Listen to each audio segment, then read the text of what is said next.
It's tabletop time! I'm Dave. I'm Jen. I'm Murray. And today we are diving into the world of Marcher Empires at War, a very cool Dieselpunk game by Golden Dragon Games. This video has been sponsored by Golden Dragon Games, and we are super excited to introduce you to, well, a whole new world of miniature gaming, which is super cool. And this tiny indie company is getting their own plastic miniatures, which is super exciting. So we're going to talk a little bit about that, the history, and everything you need to know about Marcher. But first, we need to print some of these models.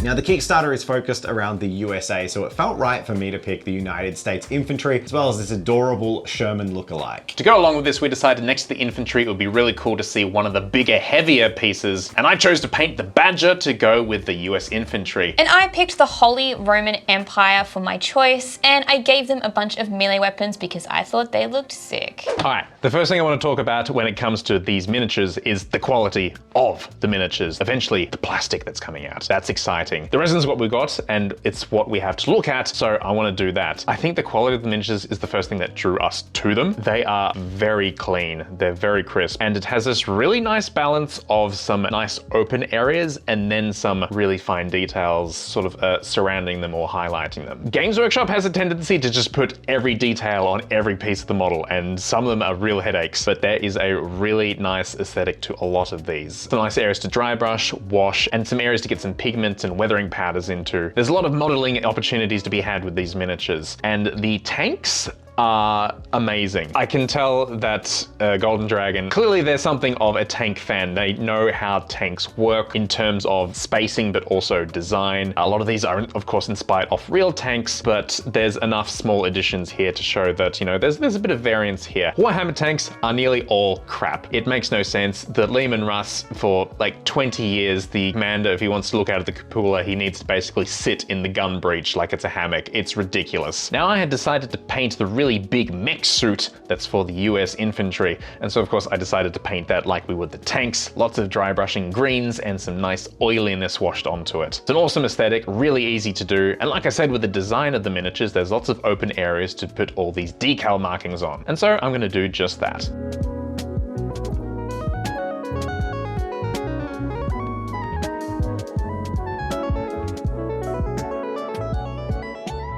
So personally, if I was going to take anything away from this, a lot of the infantry are really good. Like some of them are I would just print to have. And the tanks are amazing proxies for any war game that you might want to get into. I actually cannot credit them enough. And it's funny because I can see chronologically going through just how much the sculptor is improving. And it's really cool. Towards the start, you really use a lot of masks on things, which a lot of people like, me personally. But I can really see the amount of improvement that has gone into every aspect of these models as they are released. That's really cool. I love seeing a story in the sculpting history there. Until now, the most recent face that you see in some of the characters, I think they look great alongside nearly any range. And I cannot wait to see how it translates to plastic, because that's the big thing. I cannot state how important and awesome that is to see a small production company actually release miniatures in plastic. It's huge. So it's time for me to take over from Murray and start talking to you all about what I'm going to be working on. I'm painting up some of these US infantry and also the tank, which seems to be modeled after a Sherman. This model felt like something from Advanced Wars, a Game Boy game I loved when I was younger, and it's kind of cute, which is odd to say for a tank, and it drew me in immediately. Now, in terms of the paint scheme, I'm pretty much doing the exact same thing that Murray's done, painting a bunch of olive drabs and greens and dry brushes and highlights and white stars and all of that good stuff. But I wanted to use the opportunity while we work through me painting these models to talk about Golden Dragon Games and, very importantly, the industry at large. So on YouTube, we're constantly dealing with the two opposing forces. One of them being, Games Workshop videos get views, and the other one being people who want us to cover things other than Games Workshop. So that's where videos like this come in. Every now and then, a small game gets enough courage, enough backing, or enough buzz around it for them to start doing something really risky, really exciting, and that's start to develop physical products. There's a lot of Patreons, there's a lot of Kickstarters, and they're making amazing amazing 3D miniatures. But what's exciting about this, and one of the reasons we wanted to work with Golden Dragon Games, is that this Kickstarter is about taking something that's been developed in the digital world and is now about to be turned into physical plastic. I think this is a huge step because while the 3D printer go brewer crowd constantly talk about how amazing 3D printing is, and yes, it does have many merits, it is a hobby of its own. Many of us, like me, primarily love kits in plastic. So few games get to have a shot at having plastic kits, and Marcher Empires at War is one of very few.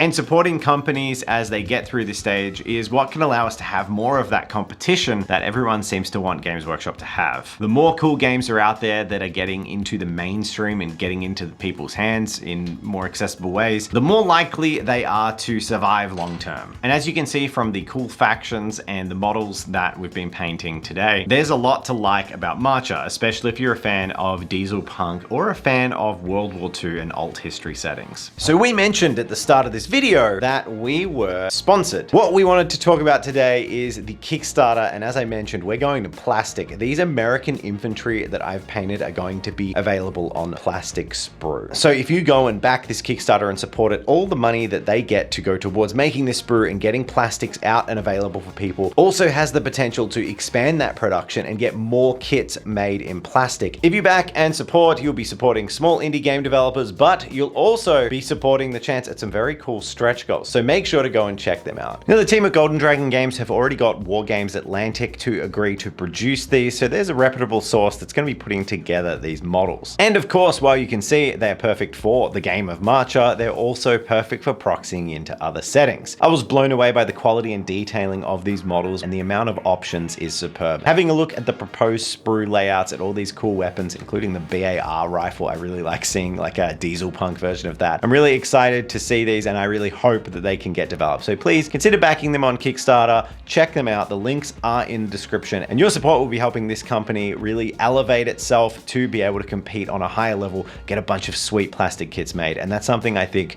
we all want to see. But we've alluded to a bunch of factions in Marcher. In fact, there's 4, about to be 5, and a 6th more being developed. I think we should take a bit of a deeper dive into them. Jen is going to start painting one of the other factions right now, and she's going to tell you a little bit about all those factions. Murray has sprayed up the guys that I'm going to be painting today, and I really love this faction. I think that they're really cool and they deserve a really special paint job. So I did a little bit of research into how I want them to look, and I really like the old, believe it or not, medieval style of European armor. I found this image in particular, which I thought looked really cool. Basically, it's like silver armor with a bunch of filigree on it, some gold trim, and then this really nice like red underneath it. So I think I'm gonna take the silver and the red to use as the under armor, or maybe do some true metallic metal with a bit of glazing or something. That could be really fun. But I definitely want to have metal in these guys because I think that it kind of is their aesthetic. But I'm really excited to paint these guys up, especially this dude. He looks so cool. So it's gonna be a real treat to paint these guys up. So let's do it.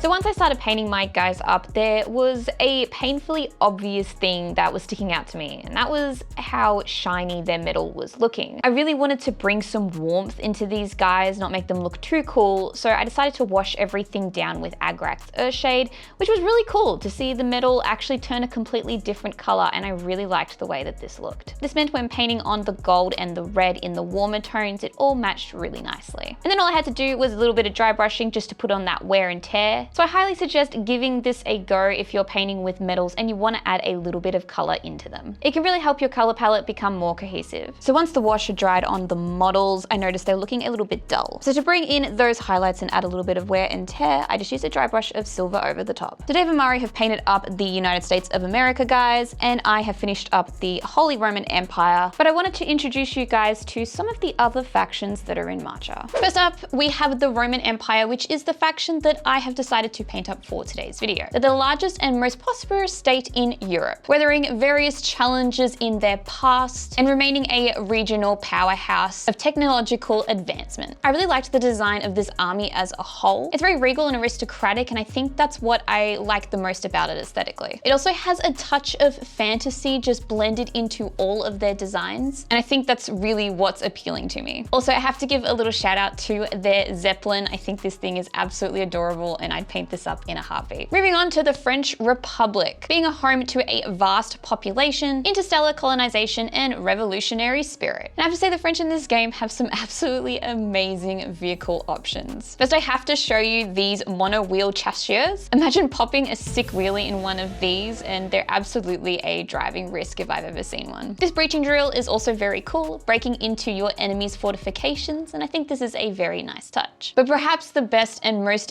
themey of all is this Liberation Platform upgrade kit that you can get for your tank. Now, obviously this is an April Fool's joke, but we had a great laugh at seeing this on my mini factory. Up next, the Arsenal of Democracy, the Guardian of the Free World, the United States of America. I just took that straight from their website because I thought it sounded really cool.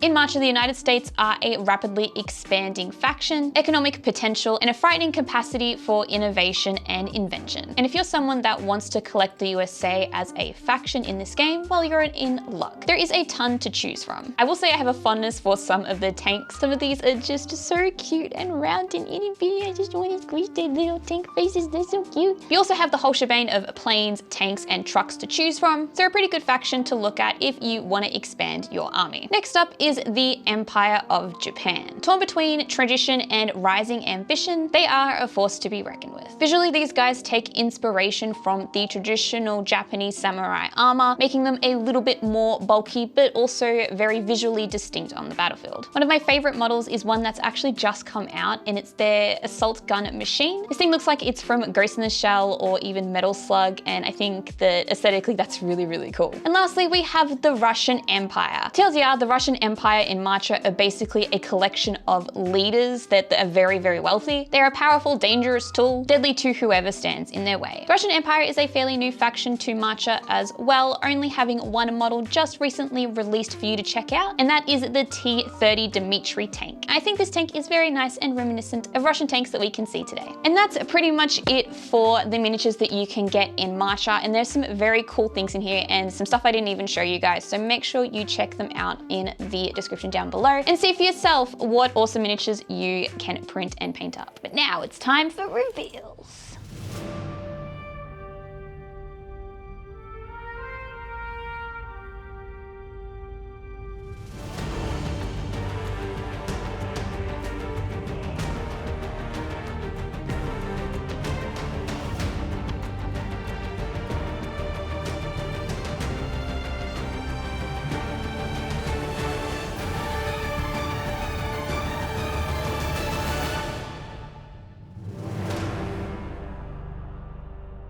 We would like to thank our patrons. You really are keeping us going, so thank you so much for all of your ongoing support. We couldn't have done this the past few years without you all, so we really do mean it when we say you keep the channel going. We've actually just restructured the tiers over on the Patreon, and we've updated our Discord a little bit. So make sure to go check that out. Even if you're an existing Patreon, you might notice a new role above your name. Go check it out. Go check it out. Go check yourself out in the mirror.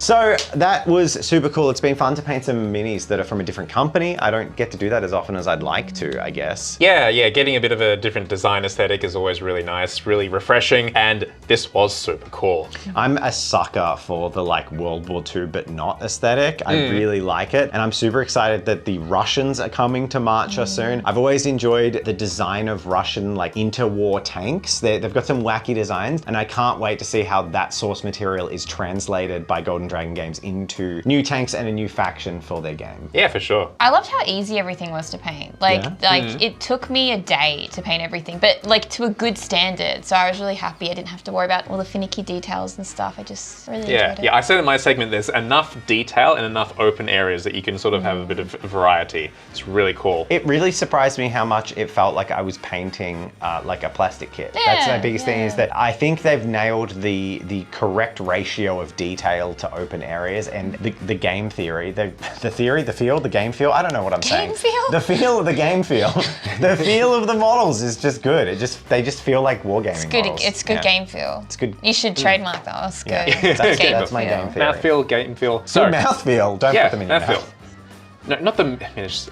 You know what? You should go check out those models right now. Thank you once again to Golden Dragon Games for our little partnership here. I'm really excited to keep working with you in the future and for us to be able to reveal what we're going to be working on in not too long. But good luck on the Kickstarter. Hope it goes well. Hey.